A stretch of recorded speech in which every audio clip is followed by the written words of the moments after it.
tell you what Michael Oliver, top referee, did the other day, Simon. He popped over, and you might have seen this, to Saudi Arabia and refereed the Saudi Pro League clash between Al Nasser and Al Hilal at the King Fahd International Stadium. That was as recent as Tuesday night. Ronaldo and all. In fact, Ronaldo got involved in some kind of incident with another player and was lucky to stay in the pitch. Anyway, that's by the by. What about this? Is there anything wrong with our referees heading over to Saudi Arabia in between Premier League duties, as Michael Oliver clearly did? What would the motivation be for them to do it? Maybe it's the money. What is the money? Apparently, reportedly, you get $3,000 for it. But why would he need to do it? Does it aid the reputation of English referees across the globe? A short time ago, Simon, I spoke to Mark Halsey, former referee, and I said to him, Mark, what about Oliver going to Saudi? What's your take on that? It happens frequently. I've done it myself. I've been out to Libya and refereed the two top teams out in Libya. I remember Graeme going out there as well, refereeing, cup finals. What it is, it's the national associations that contact the FA and ask to send some match officials out to, or they will request a referee. So it happens throughout the world.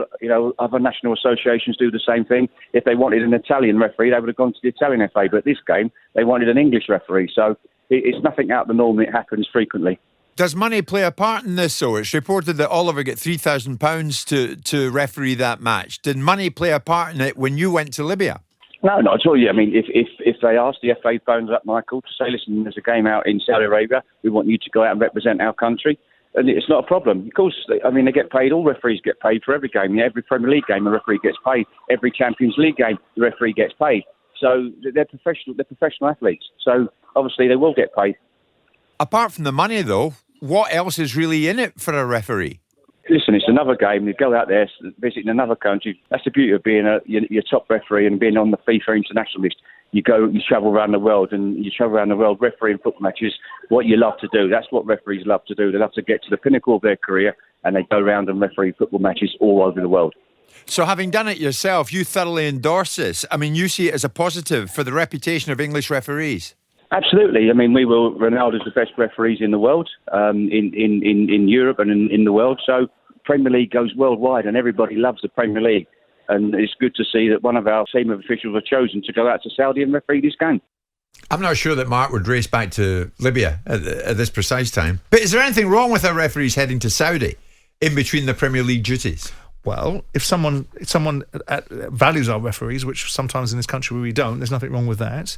It depends upon the contractual nature of their status with the PGMOL. If they're able to do that, then there's no reason why they shouldn't be able to do it. You got permission from the PGMOL. Yeah, I mean, I'm not even sure that it would require that, because ultimately, if you're not engaged professionally by them, and you have, say, a service company that works with them, and you engage with them as and when required, and you're not necessarily a salaried employee, then you should be able to ply your trade wherever you see fit. Right, so it's a silly argument from Mark to suggest they didn't go over there for money. Oh, well, they go over there for goodwill. Were they a charity envoy? They wanted to make sure that everything was okay in Saudi and give a representation of... Well, they say it's 3K. I mean, I think the Saudis would stump up more than that. They went over there to be paid for doing a job. There's nothing wrong with that. There's nothing wrong with suggesting that's the case. The players go wherever the money is. Why shouldn't the top officials? Why shouldn't the top officials go and referee games in other countries? They're not going to learn anything from Saudi Arabian football, are they? Let's be clear. It's not exactly at the highest standard. They're not going over there as a goodwill emissary, are they? They're going over there because they want to get paid for plying their trade. Nothing wrong with it. Nothing wrong regards the reputation of English referees why across the planet. But why would are we talking about the human rights issues in this country and then going and plying their trade over there, and that's a bad look? Or are we simply saying that professionally it diminishes them by refereeing lesser standard games? It could be looked upon from that point of view. Well, we can make that argument. You and I had all sorts of questions asked about us when we went to Qatar for the World Cup. We can make that analogy if we want to, and we can make the analogy of how many government deals are done with the Saudi Arabians and go on and on and on, giving whatabouts. I simply think it's a profession. It's becoming a well-paid profession. It should be a well-paid profession because ultimately everybody else in football gets paid well. So why should the officials that are being asked to keep the game in order not be remunerated, and then we get the best in class? Yeah. And if that means that they have will travel, why not? Yeah. I mean, it's reckoned that Oliver's on a salary of about 200,000 here.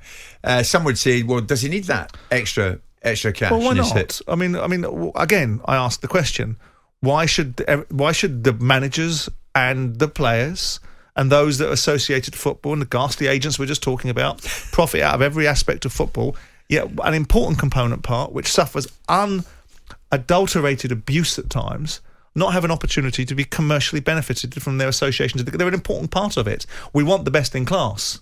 We want the best officials.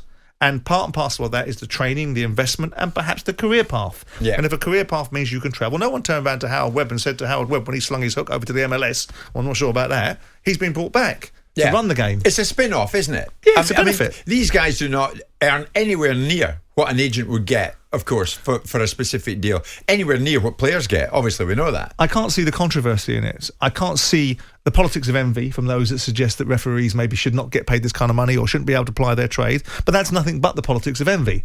The bottom line is these are professional guys that have to be very fit to do their jobs, have to be fit for purpose, and the better they get, the better it is for all of us. And there shouldn't be any resistance to this. If people want to make it about something like human rights, we'll have that discussion. But we're talking about someone going over... And in fact, they should be quite flattered that our officials are being selected over other countries' officials, because clearly the Saudi Arabians and whoever else will next call for these people have a view that our referees are of a decent standard. Exactly. So reputationally, it does no harm whatsoever. Okay, have whistle, will travel. Nothing wrong in it, as far as we're concerned. Jim White and Simon Jordan. Monday to Friday mornings from 10 on AM, on DAB, via the talkSPORT app and on your smart speaker. talkSPORT.